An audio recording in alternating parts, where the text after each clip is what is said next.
오늘 예레미야서를 이렇게 본문으로 해서 말씀을 전하는 마지막 시간입니다. 올해 남은 말씀 묵상 내용들을 제가 살펴보니까요, 예레미야 말씀은 전혀 없고 아마 내년에 이 예레미야 남아있는 말씀으로 다시 시작하지 않을까 그렇게 생각 한번 해봅니다. 여러분, 오늘 말씀을 읽으실 때에, 오늘 이 주일 본문 말씀을 읽으실 때에 이 말씀을 어디서 본 듯한 어떤 광경, 어디서 읽어본 듯한 광경이다라는 생각이 들지는 않으셨습니까? 여러분, 예레미야 7장에서 하나님이 예레미야에게 너는 성전 앞에 가서 그 성전의 제사로 나오는 사람들 앞에 이렇게 외치라 라고 말씀하셨습니다. 이곳이 성전이라 하는 그 거짓말을 믿지 말라. 그 장면과 오늘 이 본문의 말씀이 흡사 비슷합니다. 비슷한 구조인데 장소가 바뀌었습니다.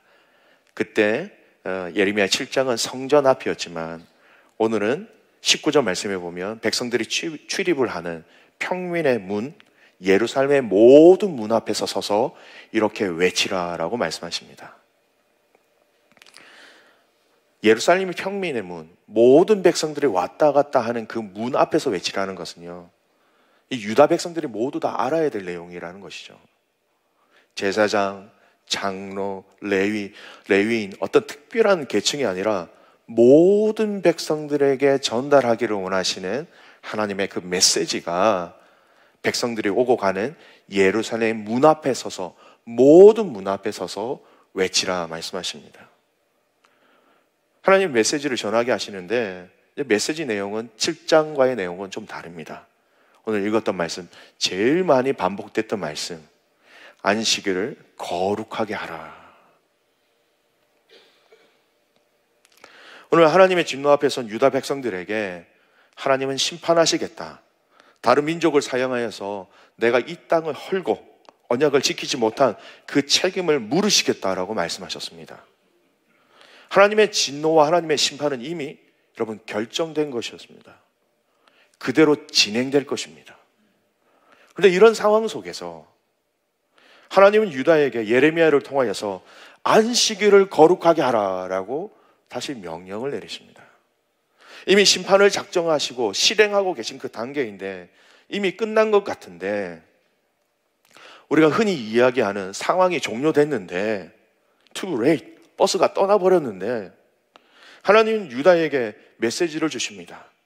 근데 그 메시지가 너무 구체적이고 눈에 확 들어오는 명확한 메시지였다는 것이죠. 안식일을 거룩하게 하라.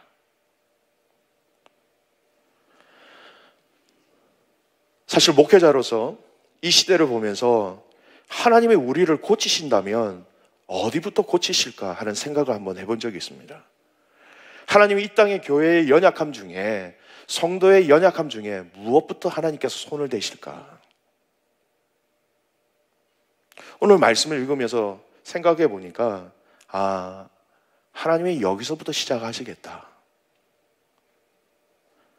그걸 인정하고 고백할 수밖에 없는 영역이 안식일, 주일이라는 것입니다. 무너져도 너무 많이 무너졌다는 것이죠. 저는 오늘 이 예레미야의 말씀으로 설교하는 올해 이 마지막 시간에 너무나도 중요한 하나님의 메시지가 이 본문 안에 있다는 것을 저는 확신합니다. 귀한 가족의 여러분, 오늘 본문 하나님의 메시지를 자세히 살펴보면 단순히 안식일을 지켰다, 지키지 않았다의 문제를 뛰어넘는 하나님의 요구라는 것입니다. 오늘 본문의 하나님의 메시지가 무엇입니까? 안식일을 거룩하게 하라는 것입니다. 여러분, 안식일은 어떻게 보면 시간입니다. 안식일은 어떻게 보면 날이에요. 거룩하게 되는 대상이 눈으로 볼 수 없고 눈으로 만질 수 없는 것입니다.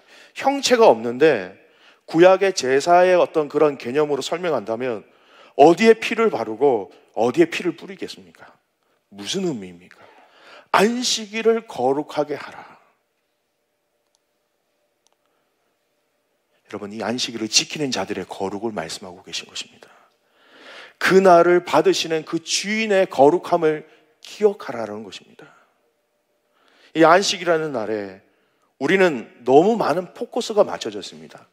날, 요일에만 포커스가 맞춰져 있지, 거룩이라는 더 본질적인 의미를 가지고 있는 이 거룩에 대해서는 전혀 저희들이 무시한 채 날에만 집중하고 있는 것이 이 유다 백성들과 오늘 이 시대가 잘못 가지고 있는 안식과 주일의 개념이라는 것입니다. 올해 마지막 이 예레미야 말씀 앞에서는 저와 여러분이 이 거룩하신 하나님 앞에서 성경이 이야기하는 이 근원적인 거룩이 회복되어지기를 주님의 이름으로 축복합니다. 이것이 일어나야 합니다. 하나님이 원하시는 거룩이 무엇인지 하나님의 방법대로 회복되어져서 하나님의 방법대로 나갈 때에 여러분, 우리가 여호와께로 돌아갈 수 있는 것입니다. 그 안식일을, 그 시작을 이 안식일을 거룩하게 하라는 것부터 시작하고 계신 것입니다. 좀 더 구체적으로 말씀 안으로 좀 더 들어가 보겠습니다. 이 안식이라는 단어, 이 안식이라는 의미가 처음 나온 것은 여러분 창세기 2장 나옵니다. 창세기 2장에 보면요, 하나님이 천지를 창조하셨습니다. 2장 2절 3절입니다. 하나님이 그가 하시던 일을 일곱째 날 마치시니 그가 하시던 모든 일을 그치시고 일곱째 날에 안식하시니라. 하나님이 그 일곱째 날을 복되게 하사 거룩하게 하셨으니 이는 하나님이 그 창조하시며 만드시던 그 모든 일을 마치시고 그 날에 안식하셨습니다. 6일 동안 창조하시고 그 다음날 하나님 안식하셨다. 창세기 2장에는 하나님의 그런 강권적인 요구가 없습니다. 이 안식일에 대한 부분은. 근데 이것이 율법으로, 언약으로 백성들이 지켜야 할 내용들로 드러난 것은 이제 출애굽 시대였습니다. 출애굽 20장에 나오는 말씀이죠. 시내산에서 이스라엘 백성들이 하나님의 십계명을 받습니다. 그 십계명 중에 이 안식일을 지켜라라고 처음으로 명령하십니다. 언약을 체결하신다는 것이죠. 20장 8절, 출애굽기 20장 8절 말씀에 보면 안식일을 기억하여 거룩하게 지키라. 11절 말씀에 보면 이는 엿새 동안 나 여호와가 하늘과 땅과 바다와 그 가운데 모든 것을 만들고 일곱째 날에 쉬었습니다. 그러므로 나 여호와가 안식일을 복되게 하여 그 날을 거룩하게 하였느니라. 여러분, 우리가 안식일을 거룩하게 지킨다라는 것은요, 천하 만물을 창조하신 그 창조주 하나님을 기억하고 인정한다는 의미가 있습니다. 창조주가 누구이신가? 이런 질문은요, 결국 우리의 주인이 누가 되시는가라는 질문과 동일한 질문이에요. 이스라엘 백성들이 이 안식일을 지킴으로 통하여서 이 땅의 주인이 누구이신가? 이 하늘의 주인이 누구이신가? 이 강의 주인이 누구이신가? 심지어 내 삶, 내 생명의 주인이 누구이신가? 이게 하나님 되십니다. 그것을 인정하고 고백하는 날로 정하신 것이 구약시대의 안식일이었다라는 것입니다. 결국 여러분, 안식일을 지킨다는 것은요, 하나님을 창조주 하나님으로 인정한다라는 것이었습니다. 출애굽기 31장에 보면요, 자녀들이 왜 우리가 안식일을 지킵니까? 라고 물어볼 때에 이렇게 대답하라라고 하신 말씀이 있습니다. 출애굽기 31장 17절 말씀. 이는 나와 이스라엘 자손 사이에 영원한 표징이며 나 여호와가 엿새 동안 천지를 창조하고 일곱째 날에 일을 마치고 쉬었음이니이다. 그렇게 하라. 그렇게 말하라는 것입니다. 왜 우리가 안식일을 지킵니까? 라고 자녀들이 물어볼 때에 이거예요. 하나님이 6일 동안 천지를 창조하셨고 6일은 쉬셨어. 그래서 그걸 기념하라고, 기억하라고 하나님이 이 안식일을 우리에게 주셨다니까. 이스라엘 백성들은 자녀들이 안식일을 왜 지키냐고 물어볼 때에 이렇게 대답했어야 하는 것입니다. 사랑하는 귀한 믿음의 가족 여러분, 우리가 믿는 하나님은 여러분 천하 만물을 창조하신 창조주 되심을 여러분 믿으시기 바랍니다. 여러분, 우리가 시시한 하나님 믿는 거 아니에요. 천하 만물을 창조하신 창조주 하나님, 만유의 주제가 되시는 하나님이 우리가 믿는 하나님이라니까요. 그것을 인정하고 고백하는 것이 바로 이 안식일을 거룩하게 지킨다라는 의미가 이것이라는 겁니다. 여러분, 이 의미를요 조금 더 살펴보면 하나님이 우리의 구원자 되십니다라는 고백과 동일한 의미를 가지고 있습니다. 여러분, 계속해서 말씀을 들으셨죠? 첫 번째 언약 체결이 있은 다음에 두 번째 언약 체결은 여러분 아시죠? 신명기 5장 광야 2세들을 향하여서 모세가 다시 한 번 더 이 언약에 대해서 이야기할 때에 십계명을 다시 한 번 더 언급합니다.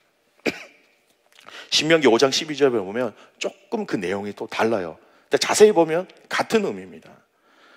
내 하나님 여호와가 내게 명령한 대로 안식일을 지켜 거룩하게 하라. 근데 15절 말씀에 보면, 신명기 5장 15절 말씀에 보면 너는 기억하라.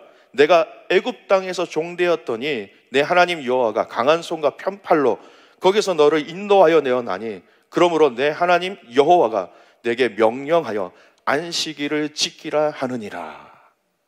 무슨 말씀입니까? 너희를 애굽 땅에서 구원하신 그분이, 구원자 하나님이 우리의 하나님이다. 그러기 때문에 이 안식일을 지키라고 말씀하시는 것입니다. 근데 이 의미는 창조주 하나님이란 이 틀 안에 구원자 하나님이 다 포함되는 의미예요. 하나님이 이스라엘의 창조주가 되십니다라는 것을 인정한다면요, 이 말은 하나님의 이스라엘의 주인 되신다는 것이죠. 만드셨으니까, 창조하셨으니까 주인이 되신다는 겁니다. 이 말은 하나님이 이스라엘 주인이신데 애굽 땅에서 이 이스라엘 백성들이 종노를 하고 있었습니다. 바로가 주인 행세를 하고 있었다는 거예요. 그러니까 당연히 하나님이 원주인으로서 그들을 데리고 나오신 겁니다.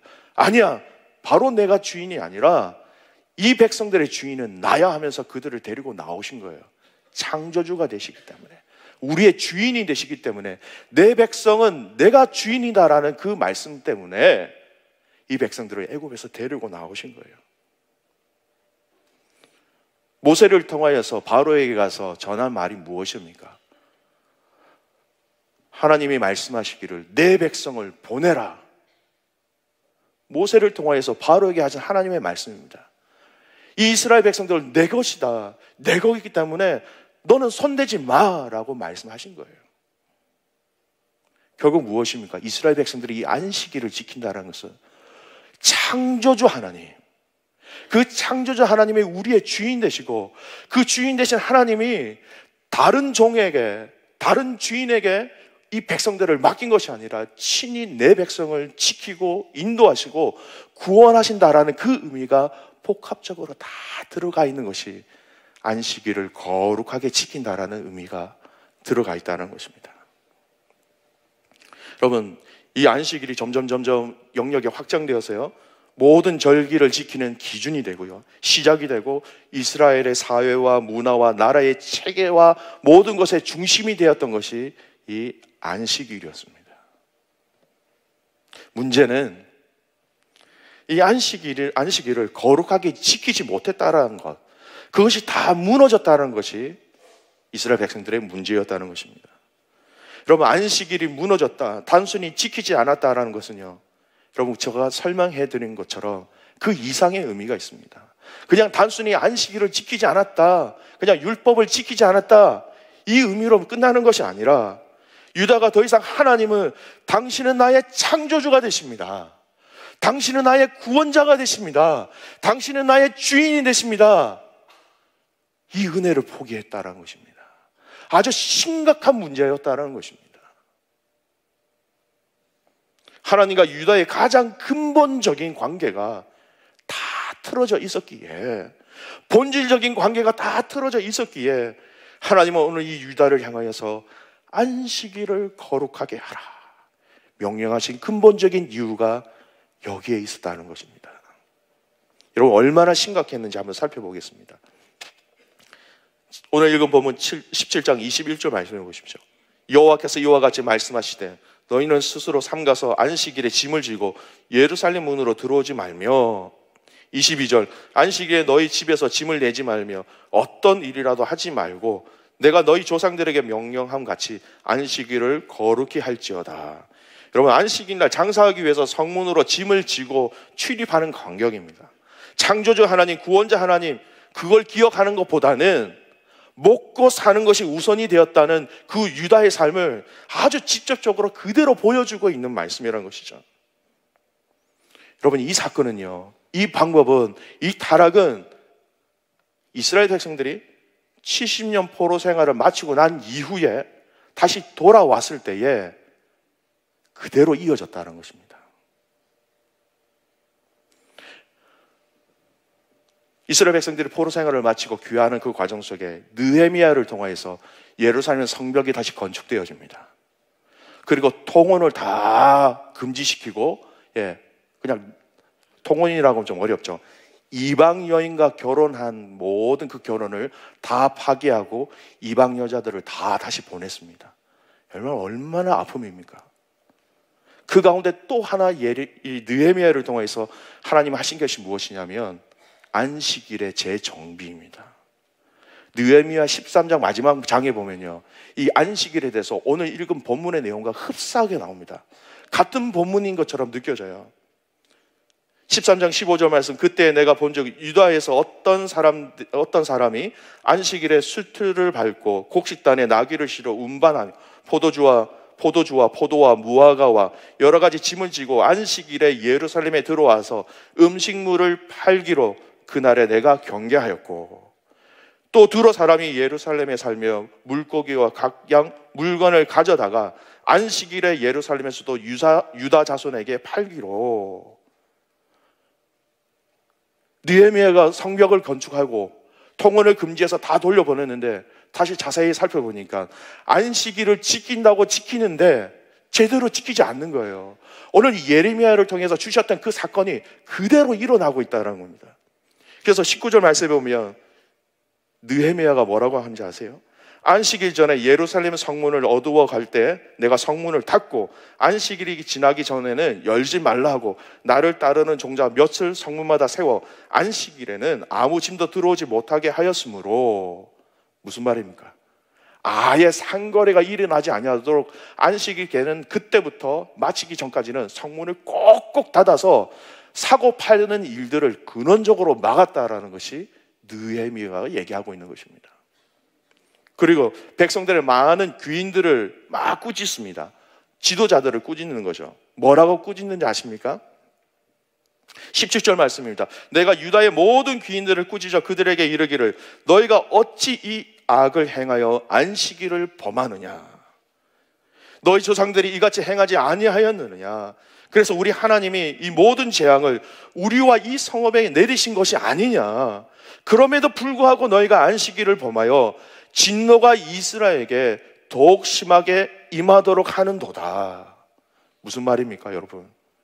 예레미야를 통하여서 하나님이 지적하셨고 그거로 순종하지 아니함으로 70년이라는 이 포로 생활을 하고 난 다음에 다시 돌아왔지만 여전히 하나님 앞에서 이 안식일의 참된 의미와 어떻게 지켜야 하는지를 알지 못한 채 형식적으로, 그냥 절기적으로, 그냥 몸의 반응으로 이 유다 백성들이 안식일을 지켰던 것에 대해서 철저하게 하나님이 지적하고 계시다는 것입니다. 여러분, 안식일날 이렇게 하면 여러분 어떻게 해야 됩니까? 원래 율법에는 돌로 쳐 죽여야 하는 것입니다. 돌로 쳐서 죽여라고 말씀하십니다. 그러나 죽어야 한다라는 이야기를 하는커녕 이것이 문화가 되었다는 것입니다. 그 어느 누구도 언급하지 않을 정도로 이 안식일의 의미와 내용이 다 바래졌다라는 것입니다. 여러분, 이 안식일에 대해서 하나님이 얼마나 중요하게 여기시는지 구약 성경에 너무 많은 부분에 있어서 안식일에 대해서 얘기하고 있습니다. 여러분, 조금 더 말씀드릴게요. 이스라엘 백성들이 포로가 돼서 포로된 그 땅, 바벨론의 그 땅에 갔습니다. 그 땅에서 몇몇 장로들이, 리더십이죠, 에스겔 선지자에게 와서 하나님의 뜻을 좀 알려주십시오 라고 물어봅니다. 이게 무슨 말이냐면요, 도대체 이게 무슨 일입니까? 설마 했는데 진짜 우리가 포로로 잡혀왔네요. 왜 우리가 이곳에 와 있습니까? 그때 에스겔이 하나님께 받은 메시지를 그들에게 전합니다. 그 메시지는 하나님이 안식일에 대해서 지적하십니다. 에스겔 20장 12절 말씀, 내가 그들을 거룩하게 하는 여호와인 줄 알게 하려고 내 안식일을 주어 그들과 나 사이의 표징을 삼아노라. 그들이 마음으로 우상을 따라 나의 규례를 업신여기며 나의 율례를 행하지 아니하며 나의 안식일을 더럽혔도다. 여러분, 이스라엘 역사 속에서 광야 생활에서 가나안 정복 그 시대에서 다윗 왕국의 번영과 솔로몬 왕국의 그 확장 가운데서 나라가 포로로 잡혀가는 그 상황 속에서 또 포로로 잡혀간 그 상황 속에서도 다시 70년이 지나서 다시 돌아온 그들에게도 하나님이 계속해서 동일하게 말씀하시는 것이 무엇입니까? 안식일을 거룩하게 하라. 이것이 나와 너와의 증표이다. 약속이다. 이것을 볼 때마다, 반지를 볼 때마다 내가 결혼을 했습니다라는 것이 표징이 되는 것처럼 이 안식일을 지킬 때마다 하나님 나의 구원자가 되십니다. 하나님 나의 창조자가 되십니다. 이것을 기억할 수 있게끔 이것을 지켜야 하는데, 이스라엘의 모든 역사 가운데 백성들이 타락했을 때 하나님 계속해서 반복적으로 계속해서 주고 있는 메시지, 안식일을 거룩하게 하라라는 말씀입니다. 풀어드렸던 이 안식일의 의미로 다시 풀어서 말씀드린다면, 하나님의 메시지는 언제나 이 이스라엘 백성들에게 쉼없이 끊임없이 한 메시지로만 말씀하고 계신 것입니다. 내가 너의 창조주다. 내가 너희를 구원한 구원자이다. 이것을 기억할 수는 없겠니? 이 안식일을 지킴으로 창조주 하나님으로, 구원자이신 하나님으로 너희가 나를 그렇게 섬겨줄 수는 없겠니?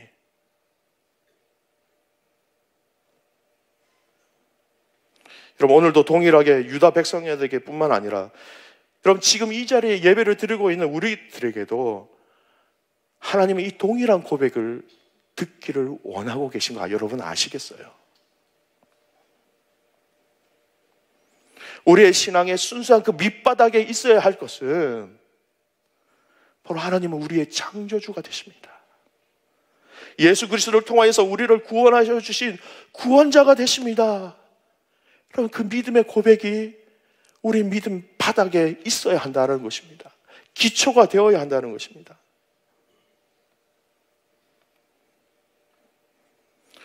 혹시 성도님들 중에 이렇게 얘기하시는 분이 있을 수 있죠. 목사님, 이것이 구약의 안식이지 이제 너무 이것을 신약 시대에 이것을 그렇게 강조할 필요가 있겠습니까? 그럼 사실은 구약의 안식일이 신약의 주일로 요일은 바뀌었지만요, 그 본질적인 의미와 내용은 여러분 동일합니다. 왜냐하면 안식일의 주인 되신다고, 안식일의 주인은 예수님이다라고 예수님이 직접 증거하고 계신 것입니다. 그럼 마가복음 2장에 보면요, 제자들이 안식일에 밀밭 사이로 가다가 배가 고파서 손으로 이 밀을 깐 나온 밀을, 생밀을 그냥 먹었어요. 배가 고프니까. 근데 바리새인들이 뭐라고 얘기합니까? 저자들 안식일을 지키지 않았다, 안식일을 범했다, 이렇게 한 거 일이니까 일하면 안 되는데 일을 해서 먹었기 때문에 안식일을 지키지 않았다라고 책망합니다. 그때 예수님이 뭐라고 얘기하십니까? 안식일의 주인은 나다라고 말씀하신 거예요. 이 안식일을 그저 형식적으로 율법적으로 지키고 있는 그 바리새인들을 향하여서 너희들의 그 위선을 이제 그만하라는 것입니다. 잘못되었다라고 말씀하시면서 이 안식일이 무슨 날인지 아느냐, 이 안식일이 나에게 주는 의미, 너희들에게 주고 있는 의미가 무엇인지 아느냐, 창조주 하나님, 구원자 되신 그 하나님을 기억해야 되는 것이 아니냐, 그런데 먹는 것, 이것이 무슨 상관이 있느냐, 그렇게 말씀하시면서 예수님은 창조주로서, 구원자로서 이 안식일의 주인은 나야 라고 말씀하셨던 것입니다. 이 안식일이라는 이 본질을 이 사건을 통하여서 다시 재조명해 주셨던 거예요.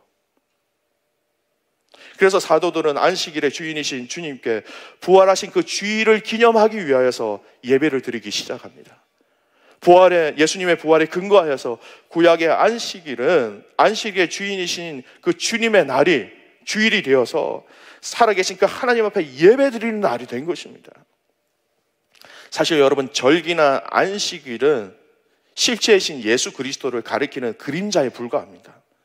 실체가 드러나면 그림자는 참 실체 앞에서 자연스럽게 이 자리를 양보해야 되는 것입니다. 구약 성경이 말하는 영원한 규례의 실체가 여러분 예수 그리스도가 되시면 여러분 믿으시기 바랍니다. 예수 그리스도세요.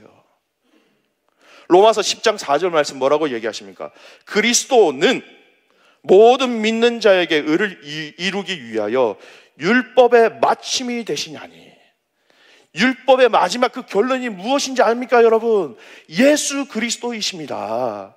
안식일을 지키는 그 마지막에 그 결론이 무엇인지 아십니까? 예수 그리스도이십니다. 예수님이 직접 말씀하신 말씀도 있어요. 마태복음 5장 17절 말씀, 내가 율법이나 선지자를 폐하러 온 줄로 생각하지 말라. 폐하러 온 것이 아니요 완전하게 하려 함이라. 율법의 모든 부족한 것들을 완전하게 하시려고 그 완전하게 하려 오신 그 예수님이 이 안식일의 주인이시고 주일의 주인이신단다. 요일만 바뀌었지 여러분, 안식일이 가지고 있는 그 의미는요, 주일이 가지고 있는 그 의미와 본질은 같습니다. 구약의 안식일이 하나님을 창조주 하나님, 구원자 하나님으로 인정하는 것이었다면, 그림자의 본체이신 예수님이 오셨기 때문에 이 예수님이 우리의 창조주가 되시고 구원자가 되십니다라는 것을 인정하고 지키는 것이 바로 주일을 지킨다라는 그 본질적인 의미, 그 근원적인 의미가 여기 있다라는 것입니다. 사랑하는 교회 믿음의 가족 여러분, 오늘 우리가 회복해야 될 것이 있다면, 오늘 예레미야를 통해서 하나님이 유다에게 제일 먼저 처방하시는 것이 안식일을 거룩하게 하라라고 말씀하셨던 것이라면, 오늘 우리에게는 뭐라고 말씀하고 계십니까? 주일을 거룩하게 지키라는 것입니다. 사랑하는 나의 자녀들아, 이제는 이 날을 나에게 좀 돌려다오. 이 주일은 창조주 하나님으로, 구원자 하나님으로 나에게 예배하는 이 날, 전심으로 너희가 이 날을 나에게 좀 다시 돌려다오. 그렇게 우리에게 말씀하고 계신 것입니다. 이 날을 돌려드리는 저와 여러분 되시기를 주님의 이름으로 축복합니다. 형식적이고 율법주의적인 주의를 성수하는 것이 아니라 우리의 전 삶이 하나님을 창조주 하나님으로, 예수 그리스도를 통하여 우리를 구원하신 구원자 하나님으로 인정하며 예배를 드리는 것, 하나님이 원하시는 예배, 하나님이 원하시는 주의를 거룩하게 지킨다는 것이 바로 이런 의미입니다. 근데 여러분, 주일 하루면 충분하겠습니까? 주일 하루면 안식일을 거룩하게 지킨다라는 이 의미, 여러분, 하루면 충분할까요? 아니죠. 아닙니다. 6일 동안 내 마음대로 살다가 주일만 이렇게 나와서 예배를 드린다라는 것, 이것으로 우리가 안심한다면, 여러분, 유다 백성들이 저지른 죄와 우리는 동일한 죄를 범하고 있는 것입니다. 내 모든 시간과 장소와 물질, 나의 사고, 나의 가치관이 하나님을 인정한다면, 여러분, 그것은 주일 하루만 하나님 앞에 예배하면서 주일 하루를 통하여서 그것을 하나님 앞에 표현한다는 것은 그렇게 될 수가 없습니다. 매일매일 나의 삶을 하나님이 나의 창조주가 되시고 구원자가 되십니다라는 것을 인정하는 그 매일의 삶이 이어질 때에, 여러분, 우리가 주일을 하나님 앞에 온전히 드릴 수 있게 되는 것입니다. 우리의 전 인격이, 우리의 전 삶의 영역이, 그리고 우리의 모든 시간과 날이 이 창조주 되신 하나님, 구원자 예수 그리스도를 기억하고 인정하는 삶이 되기를 다시 한번 더 주님의 이름으로 축복합니다. 형식적인 부분에서 탈피하라는 것입니다. 와서 예배드리고 간다. 이사야는 뭐라고 얘기합니까? 이런 감격과 하나님의 은혜와 확신이었고, 창조주 하나님, 구원자 되신 하나님을 향한 확신이 없는 그 예배를 뭐라고 얘기합니까? 마당만 밟고 돌아간다라고 얘기하고 있습니다. 이 예레미야 시대에 하나님의 안타깝게 그 유다를 향해서 외치신 말씀, 형식적인 것이 중요한 게 아니라 내 마음의 중심에 정말 하나님이 창조주 하나님으로, 구원자 하나님으로 그것을 인정하면서 예배를 드리고 있느냐. 오늘 하나님이 우리의 삶 가운데 이 부분을 점검하기를 원하고 계십니다. 주의를 형식적으로 기계적으로 지키는 성도님들이 계십니까? 신앙의 경륜이 다른 사람들에게 자랑할 만큼 오래되신 성도님들이 계십니까? 저처럼 모태신앙으로 비기독교 단체에서 별로 생활한 적이 없는 교회 안에서만 살아온 인생이 있으십니까? 아니면 오늘 이 자리에 처음 나와 예배 드리시는 성도님들이 계십니까? 여러분, 우리의 신앙의 연수가 어떠하든지, 우리의 직분이 어떠하든지, 우리의 삶의 환경이 어떠하든지 우리가 기억하고 명심해야 될 것은, 우리가 이 예레미야 말씀을 통해서 우리에게 주시는 하나님의 강력한 메시지가 있다면, 여러분, 이 주의를 하나님 앞에서 위선으로 드리지 않기를 다시 한 번 더 주님의 이름으로 축복합니다. 하나님 다 알고 계시지 않습니까? 여러분, 위선이 되지 않기 위해서는 범사의 하나님을 인정하셔야 합니다. 범사의 하나님을 인정해야 이 주의를 더 온전히 하나님 앞에 드릴 수 있다는 것입니다. 범사의 그리스도를 인정하는 삶이 없으면 어떻게 이 주의를 온전히 하나님 앞에 드릴 수 있겠습니까? 여러분, 주의를 드린다는 말이 좀 부담스러우십니까? 어떻게 주의를 하나님 앞에서 구원의 기쁨과 감사로 하나님 앞에 예배 드릴 수 있겠습니까? 이 말씀입니다. 우리가 실수할 때도 있습니다. 우리가 넘어질 때도 있습니다. 하나님 앞에 나와 하나님의 은혜를 구해야 합니다. 그러면 하나님이 용서해 주십니다. 하지만 이것이 우리의 신앙생활에 있어서 위선의 도구가 되어서는 안 된다라는 것입니다.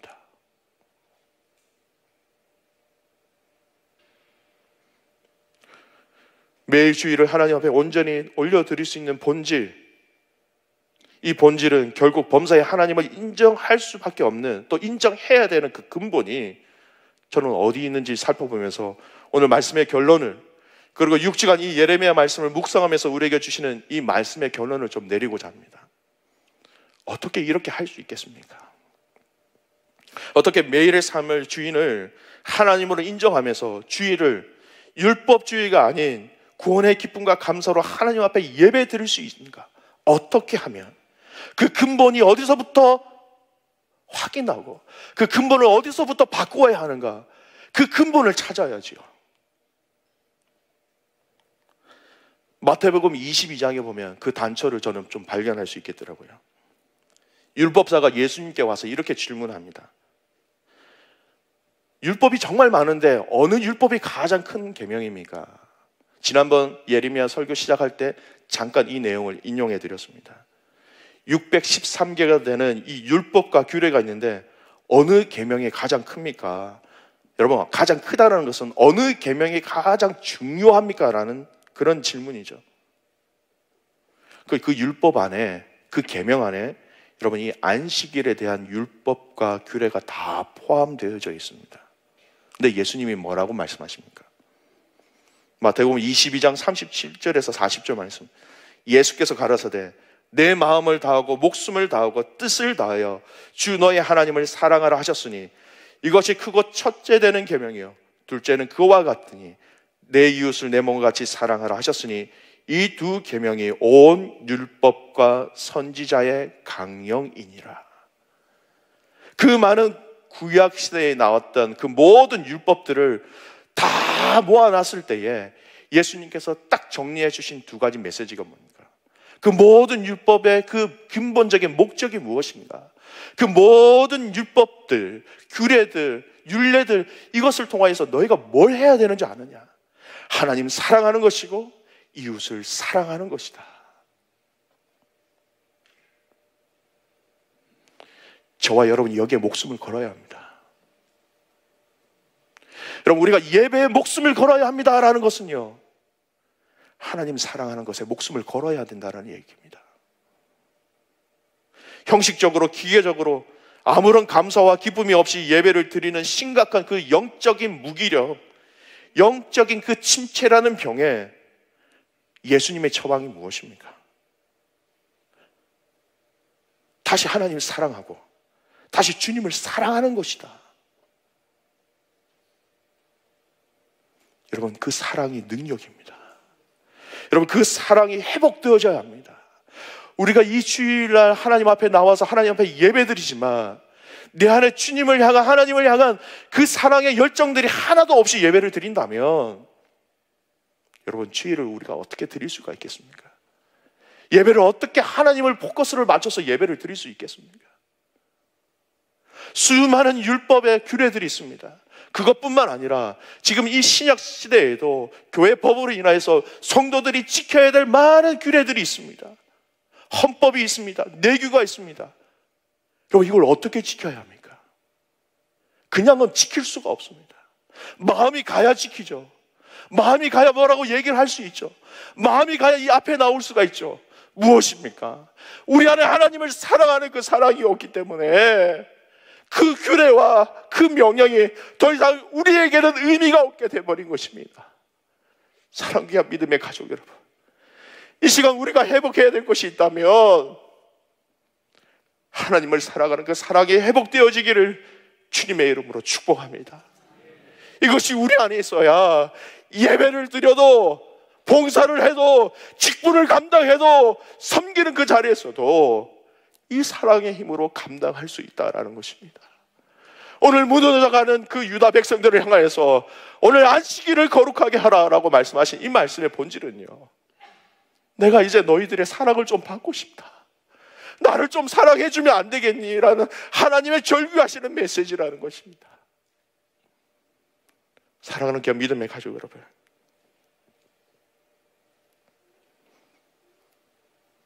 저와 여러분이 주님만 사랑하기를 주님의 이름으로 축복합니다. 요한복음 14장 15절 말씀입니다. 너희가 나를 사랑하면 나의 계명을 지키리라. 율법으로 지킨다는 것이 아니라 은혜와 감사의 그 사랑으로 지킬 수 있다 말씀하십니다. 요한복음 14장 23절 말씀, 예수께서 대답하여 이르시되 사람이 나를 사랑하면 내 말을 지키리니 내 아버지께서 그를 사랑하실 것이요 우리가 그에 가서 거처를 그와 함께 하리라. 여러분, 무슨 말씀입니까?